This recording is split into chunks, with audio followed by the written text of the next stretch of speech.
What's going on, everyone? Welcome to the Pride Detroit YouTube channel. I'm Meko, joined by my guy Morgan here. Morgan, it's felt like it's been a lot longer than it probably realistically has been since we last done a video. Obviously, I've had my accident. I'm still kind of somewhat on the mend, but I definitely wanted to get back to doing videos with you because again, this is something I enjoy doing. But before we get started, I want to just really quickly thank everyone. Uh, Anyone that's obviously reached out or messaged me on Twitter or anywhere else on social media just to like wish me well. I truly do appreciate it. Um, and yeah, like I said, really happy to just be back here doing videos with you. Kind of getting ready for free agency because today was the last day for teams to be able to apply that franchise tag to players that they wanted to franchise tag. And next week we get fully into free agency, right? Yeah, I'm excited. It's about to be a really busy part of the season, and yeah, going to back to your opening, Miko. Just glad you're okay, homie, because that's scary. So No, man, I I'm appreciate happy. it. Yeah, man, Whew. you've been checking up on me, so I really do appreciate you taking the time to obviously check in on your boy every so often. Of course, bro. Of course. But yeah, it's about to get real busy. So I'm glad. Timing wise, I'm hoping you're feeling better because it's about to get pretty crazy. The new league year is up around the corner next week. So March 11th at noon, teams will be able to go ahead and get tentative deals in place with free agents. So they'll be, for 48 hours, essentially they'll have free reign to negotiate and get deals in place. And then on March 13th, so 2 days later, they will have the ability to make those deals concrete and get things signed and that whole deal. So yeah, it's about to get pretty busy. Today was the franchise tag deadline, so that's why you saw that flurry of news around the league about who was getting tagged, who wasn't. And yeah, the legal tampering period again Monday, March 11th, with the new league year beginning on Wednesday, March 13th. So that's when free agency opens. Trades become, or will ramp up, and that's when everyone also has to be salary cap compliant. So every team has to be under the cap. So that's a really good overview, Morgan, of everything that we kind of like. A lot of people need to know before we get into next week. There was also some news. What now? I think it's 2 weeks old at this point, with some more news related to the salary cap, where the salary cap actually went up uh, quite a bit compared to what most people thought it would.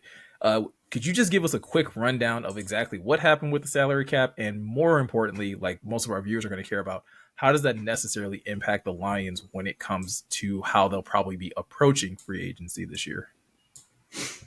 So yeah, every year through their shared revenue, the NFL makes tweaks through the collective bargaining agreement to the salary cap. So typically on a year-to-year basis, you're going to see like a 10 to 15 million dollar increase. This year, it jumped up it was 30 million, and it's due to the NFL putting like a little bit of a cap during the pandemic. So they deferred some of that money to the future.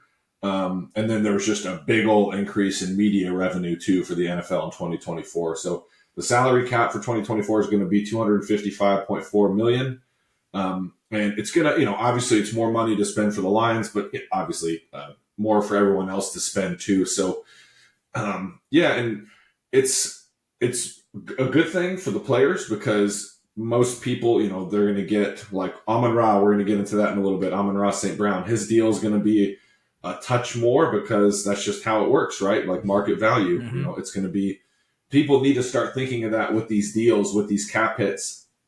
Try to think of it as a percentage of the salary cap rather than just the raw numbers, right? So like, look at it as like, okay, it's 7.8% of the salary cap rather than it's $33 million dollars or something like that.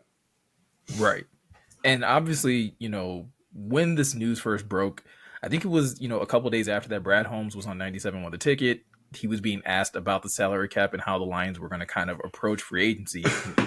And I feel like Brad did what he typically does, which is like he does a really good job of playing both sides of the fence, of basically saying like, we're going to, in some ways be aggressive, but then in another way, we're also going to be true to ourselves. So, you know, Morgan, when you're kind of hearing that type of talk out of the Lions GM, where does that take you in terms of like, again, how do you think that how do you think this increased cap is going to approach, what the Lions try to do in, come free agency?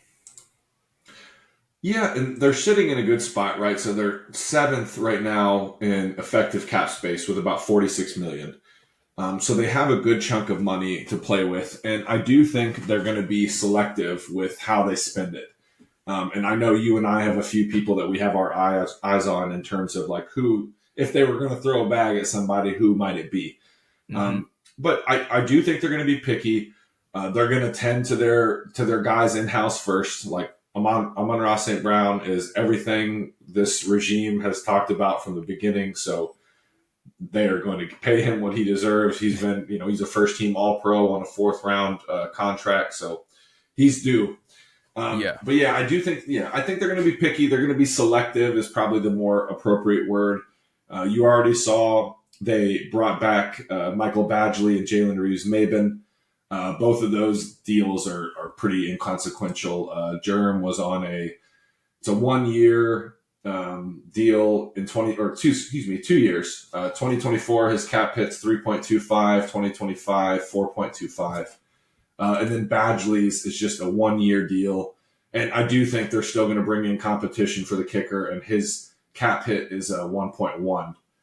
So nothing crazy. But yeah, if they're going to make a big move, I do think they'll be extra calculated about it, don't you? Yeah, I tend to think so. The Lions, whether it's free agency or the draft, they've always been really big on necessarily or not necessarily trying to win, the off season, but trying to put themselves in position to win come late in the season. So you kind of said it perfectly before. There's a couple names that you and I think that the Lions could potentially target as a lot of people would like to categorize them as quote unquote big fish. But at the same time, I'm not entirely sure that the Lions do too much fishing. I think, much like they did last year, where we heard that they were kind of in on Jalen Reeves-Maybin, or not Jalen Reeves-Maybin, sorry, Jalen Ramsey. Mm-hmm. I think the Lions could be in on maybe one or two guys. They'll probably, again, test the waters. And if those deals aren't, perfectly aligned with what they want to spend, I think they may, again, just go with taking care of their guys and finding some value pieces along the way that they think can provide depth or just complement their football team pretty well. Yeah, I 100% agree, Miko. Well said. Because at the end of the day, they're going to use free agency as a way to patch up the roster to where they can go into the draft and kind of be free and flowing, right? Like just go by their board.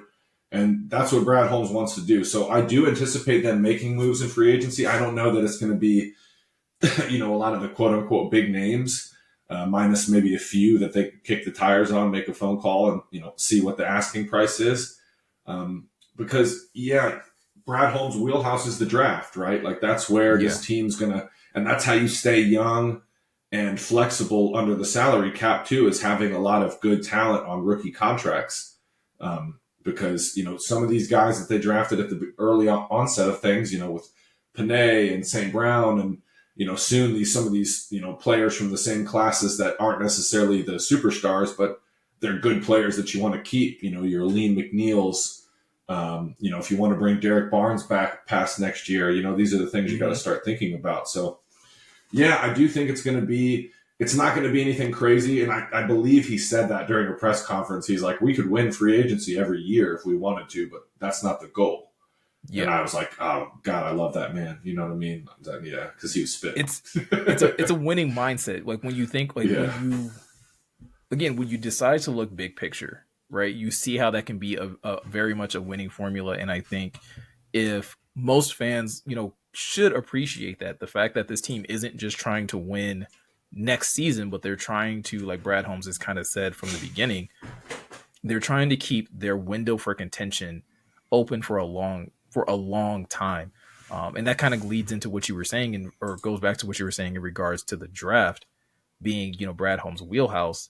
That's another reason why the draft is so important for this team, is because it also allows you to keep that cycle of fresh talent coming in and not relying solely on veteran players who eventually are going to reach a point where you're going to have to replace them anyway. And if you can at least keep your team well stocked, it makes that a little bit easier, I think. Yeah, 100%. And you're going to get to these points where I know that they didn't draft Jonah Jackson. That was the prior regime, but they obviously like him. He's a good player. He's objectively an above average left guard. But you look, you're just like, okay, we can't pay you $16 million a year. It's just not in the cards. So Yeah. it's, you make some tough decisions, and the way you mitigate like losing a Jonah Jackson is draft well. Like if Colby Sorsdahl continues to develop and as a starter by maybe not next year, but 2025, you're doing well, because that's kind of what the trajectory has been for these day two picks for the Lions. Like even in the third round, right? Like they take a little bit of time to learn the process and get right. So yeah, I think it's a good way to go, because like you said, you're keeping things affordable, and hopefully you're staying competitive in the playoffs every year. For sure. So let's stick to, or let's kind of dive deeper into what like fans can kind of expect from free agency, which is going to kick off next week. Like you already mentioned, the Lions have already done some of their work early on. They've signed a couple players already. They've signed, Michael Badgley, Jalen Reeves-Maybin, Emmanuel Mosley, Shane Zylstra. Like those guys we already have heard, and some of them we even know the details of their contract, like you kind of laid out on, what is going to cost the Lions to keep them. Do you expect the Lions to, re-sign anybody else before free agency officially kicks off, or do you think that the Lions might be kind of done for the time being?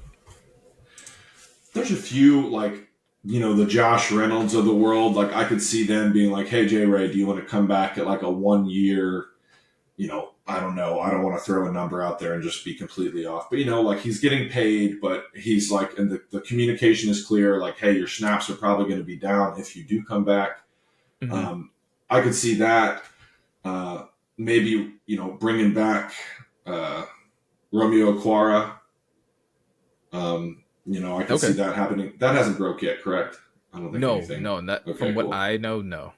Okay, But again, I think we're I don't good know. there. I don't know if I would trust my memory at this point, but like, Mine either, for different reasons than you right now. But but I just was like, I don't know why, but something like that. Maybe CJ, like I don't know what kind of, but maybe CJ wants to hit the open market, though. I don't really know what kind of leverage he's going to have in terms of getting a long-term deal because of just not being on the field a ton last week. But no, I don't think it's going to be a bunch more. I do think they're going to try to upgrade some spots. mm-hmm. I want, actually, sorry, I take that way back. I would love to see a Graham Glasgow deal get done soon. That was going to be the one I was going to say. Like, I think if, ASAP. And we're going to kind of get to it a little bit later in one of the other questions I have here, but like the Lions, both guards are primed to hit free agency. And I think it would make a lot of Lions fans, it would definitely make me feel more comfortable if I knew one of those guys was locked up before free agency ever started. And Graham, to your point earlier about, what the Lions may have to weigh with Jonah, Graham feels like the easier conversation. Feels like, just like how you're kind of saying with J Ray and possibly even CJ to a certain extent, where it's like, hey, do you want to come back? Even if it's like on a 1 or 2 year deal, this is what we're willing to pay. Are you willing to take like this almost near veterans minimum to come back and play here? And so, yeah, Graham is probably the only other player that I could think of right now that I would expect the Lions to maybe possibly get done before free agency or even before the tampering period kicks off. Yeah, I agree. And Graham made a little chunk of change last year. I don't think it was anything crazy, but I think he'll get a little bump just because he was one of the better guards last year. But yeah, it won't be anything out of this world. And I think that's an easy deadline. Like there's mutual interest. So yeah, hopefully they get that one done soon. Maybe before next week. That'd be nice. And speaking of getting deals done, again, possibly before free agency, there's been so many rumors, so many reports coming out about Amon-Ra St. Brown, who you've mentioned a couple times in this video already, about his deal possibly coming down the line. So first of all, I want to get your thoughts on what do you think about the rumored amount for Saint? Do you think it's fair? Do you think it's a little high? And if the numbers that are being reported are accurate, how do you think that impacts once again the Lions for the rest of free agency? Because obviously, like we're talking about pretty big cap numbers. How do you think that would kind of impact how the Lions would approach the rest of free agency? Oh, they could go a bunch of different ways, right? Like, so if we're looking at saying, let's say 4 years, 26 million, right? So it's going to be 4 years, little over 100 mil, depending on the guarantee. Some stuff at the end of the contract, and then we'll see with the guaranteed money. Hopefully, it's a nice, healthy amount, like 50, 60. That'd be really good for them. And it's cool because yes, all these numbers, like they extend Goff. But they might lower that cap hit because right now Goff's cap number going into next year is 32.3. So if you extend Goff and you shrink that cap number, that obviously goes down. Saints is going to go up, but you could structure it so maybe it's not 26 this first year. Maybe you backload it a bit, so you can create space to where while they're bringing their guys back, like the St. Browns, and they're paying them. It's not all going to hit at once, right? That's where it's important where they stagger contracts. So like last year, Decker's cap hit wasn't that high. This year it's 19. But then Frank's is only 12.8. So you kind of stagger it, right? Like, boom, boom. And you just try to make it that way. So not everyone's making a ton of money the same year and it gets expensive. But yeah, it's not really, extending St. Brown won't, I don't think, impact them a ton just because they're going to have the space to do what they want if they want to do it, if they want to make it, right? Sure. And I think what you said earlier too to that point is like again, sometimes we as fans we see the big cap number, right? We see like, oh, it's going to be 26 per year, and we lose track of again how that money can be structured and what actually counts against the cap versus what doesn't, because there's so many different things that go into an NFL contract between signing bonuses and incentives and all of these other things where the player themselves can still get their money, but maybe it's not, again, to your point, not nearly as hard on the team as it may seem when you're just looking at the raw numbers.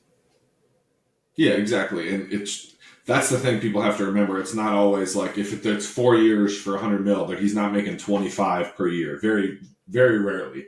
The teams are going to structure it. I was going to say like that for a team like the Lions that's been preaching about keeping their window open, and like how you were saying earlier, being able to retain their players and things like that, that just wouldn't be smart business in the long run. Yeah, because you're going to have to pay Panay, and they make it like, that's the thing too. I want some of these. So I've heard some fans like freak out. Like I've heard crazy stuff like the Lions won't be able to pay St. Brown and Sewell. I'm like, guys, look at every elite team in the NFL, right? Like they're paying a whole lot of people. Look at that Niners roster. They've been good a long time. Okay. Yeah. There's a lot of guys making a lot of money on there. So everyone's going to get paid. They're going to keep players. Don't worry about that. Go ahead. Yeah, and I fully agree with that. And again, like those are conversations that we should be trying to have when those contracts are actually being negotiated. There's no reason trying to look ahead to, well, what are we going to pay Jameer? What are we going to pay JMO? Like, let's wait till we get to those points, because guys like Jameer and JMO, for example, and even Jack Campbell and Aiden, like they have 5th-year options. There's like, so you even get like an extra buffer of a year to be able to figure out what you're going to do with those players. So definitely not something to kind of stress about now when there's so much time to still have those conversations. And to that deadline, to that May 2nd is the deadline for the 5th-year option. So you can go ahead and call it a guarantee that they'll pick up Panay's 5th-year option. Write that in blood. Oh, absolutely. So for anybody that may have been worried about, well, what does this mean for, what does Saints deal mean for Panay? Panay's 5th-year option isn't probably going to get reported until closer to that deadline, or probably before, but still, we're probably still about a month out from that act officially being picked up. It's a given. And then they'll extend him probably this time next year. It's okay. Yeah, 100%. Yeah, those two are going to be on the Lions for a long time. It's all good. So with that said, speaking of, again, Lions players that are going to get kept, like I said, we've talked about it for obviously the length of this video. Free agency kicking off next week. And you kind of said, again, Brad Holmes is probably going to prioritize trying to keep some of his guys first, before even necessarily going out and trying to bring in new talent. If it were up to you, if you had Brad Holmes' ear and he was willing to listen to whatever you wanted to say and take your guidance at face value, if there was one Lions player that you were like, hey, Brad, we absolutely need to keep this guy going, from going to another team, which Lions player would that be for you? I'm just really curious. Got to be Graham for sure. And the remaining free agents, I would have to say Graham Glasgow, just because, like we talked about, he's a need. Both guards are free agents right now. Graham doesn't like it, but he can kick in at center. If Frank misses a game, he hates it, actually. It's the funny part. But he can do it. And then he was really, really damn good at right guard last year. So, yeah, it'd be Graham for me. And J. Ray, I would like J. Ray to be back, just even if he's not playing as big of a role. But yeah, just a vet. What about you? I've been fairly consistent with this one, and I'm just going to keep pushing this narrative, but it's Jonah for me, right? I think Jonah's still very young. I think he's still very good. I understand that he had a down year. I also understand that it's more expensive to keep him than it would be to keep someone like Graham. But I think we've seen over the last 3 years that Dan Campbell has been with this team, this offensive line has been the absolute strength of this team. And I don't know if it's as easy to just say like, oh, you can go out and find another left guard, whether that's in the draft or free agency, that's going to gel as well as Jonah has with the guys that he's played with, because Jonah's been a perfect fit for this team since he's been drafted. And I think if it were up to me, if I could, again, make my case and Brad was going to listen, it would be Jonah. And it would be, again, I'm not saying pay Jonah whatever he wants, but if 16 million is like the highest and it's like, hey, that's what he wants, I think Jonah's worth 16 million. And that's just me personally. Yeah, I mean, you can't argue with you when he's on the field. Like when he's healthy, and it's the best offensive line in football when he's on the field, and it's elite without him. But I do think it just gets kicked up like that extra level. But yeah, I'll be anxious to see, because my worry is, I'm sure there's mutual interest. Just my worry is like a team like the Giants, who have cap room and a big old hole that got really just holes a lot of places. They're going to be like, hey, what do you want? You want 3 years, 55 million? We'll give that to you. I'm like, dang. Yeah, and I think that could very well be the case. And I think that's where, again, we're going to really find out with some players. And listen, I think we have to say this too before we get into free agency week. How much a player loves a place is always going to be secondary to what they can, make in the longevity of their career, because they know they only have so much time left. I would be willing to beg, again, Jonah and Brad both, let's not let this come down to the difference between $2 or $3 million. Let's not do that. I think that would be, again, I think both sides would kind of regret that, especially if Jonah's not going to a contender. Going to the Giants, sure, you're going to make money, but you're never going to be in the playoffs ever again. No, you're going to have to live in New Jersey. Just kidding. I know people are going to take shots at Detroit. I'm kidding. Don't be mean, Giants fans. But yeah, it would be nice. I just, I want to see, because people keep mentioning him as like the cream of the crop on the guard class, and I'm like, dang, I get it too. He wants to cash in. He's a third round rookie. Yeah, he's made pennies his career. So and it's the same. Yeah, so I definitely get it. But I also get it when people are like, hey, he may not be worth, top of the league type money. But it's like, but what is he worth to you? And I think that's what it always, free agency also has to come down to that too. It's not just what are they worth to everyone else? What are they worth to you? What is it worth to you to keep that player? So that's the Lions player that I would like the Lions to potentially keep.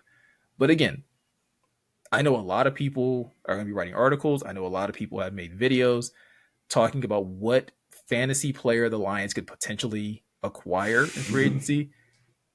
We're not doing that over here. And it's not because I don't want to make that kind of content, Morgan. It's just, there's no point in wishful thinking if that's not realistic, I think. But for the sake of this video, because we're talking free agency, similar to the question I just asked you, if there was one non-Lions player that you would want the Lions to acquire in free agency, who would it be and why, I guess. I know we talked about. I don't want to take your thunder because I'm gonna let you. I'm gonna let you hit yours Okay. because that's gonna be a fun one. Um, I'm gonna go like bargain, like slightly bargain bin cornerback edition, and it's Stephon Gilmore. I would like to bring Stephon Gilmore in here, like a 1 year, $10 to $12 million deal.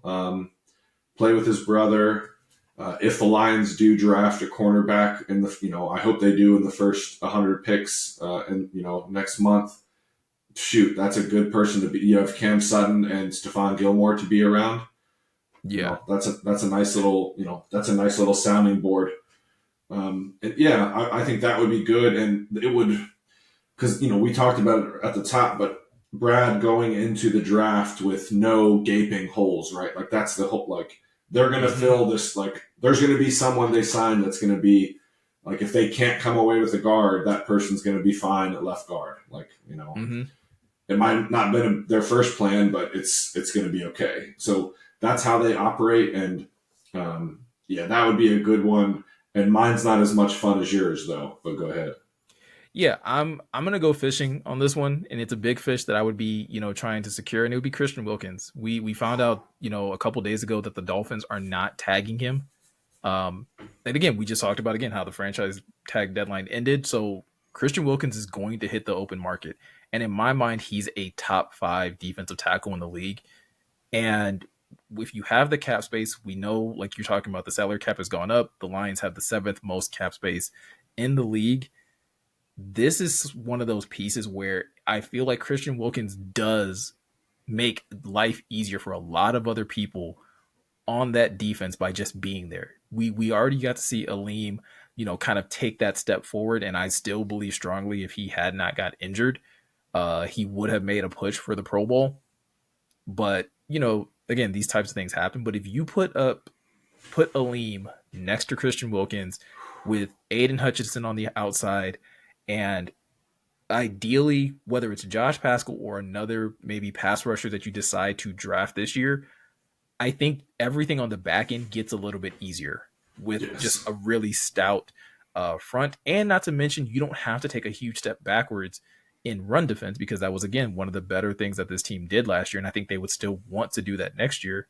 Christian Wilkins still allows you to do that, but also gives you an uptick at pass rush in the middle. So yes, it's Yep. going to cost more, but it's someone that I would love the Lions to take a really good swing at, um, even if that was the only big name they got all off season. I agree, Mika. I mean, it would be so much fun because he would immediately, he's a 3 down player. You don't got to take him off the field, save for his breaks to keep him fresh. So he's going to play a big chunkier snaps inside. Him and Aleem would be hell on wheels on the interior. It would do a lot to increase your, the odds that you can have pressure with 4 rushers. Because, Mm-hmm. like you said, Mika, you took the thoughts out of my head because Christian Wilkins would make it easier on the secondary just by allowing more people to be back there. Like, okay, maybe Yeah. on 3rd down, we don't got to blitz Iffy and Brian Branch to try to get at the quarterback. Right. Maybe we can leave them in coverage and, have some extra bodies back there. So, yeah, that would be fun. That would be huge. Like the rest of the NFC, there'd be some shivers going down some spines. I tell you that. Yeah, there would be a lot more to contend with this Lions defense. At A least lot more again, teeth. that's the thought. Yeah. Ooh, yeah, for sure. So that's going to pretty much do it for this video, guys. So again, we all know that the tampering period for free agency kicks off March 11th, and then free agency officially kicks off for the new, League year for the year. league.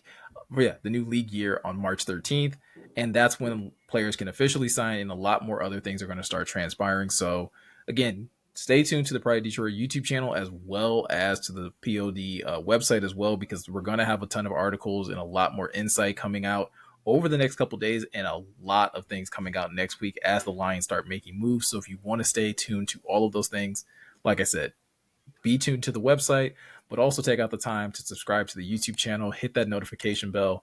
That way you can be notified anytime we upload new articles or any type of video or go live over here, over on the YouTube channel. So with all that said, I'm Meko. He's Morgan. Thank you guys for taking the time to watch. We'll catch you guys in the next one.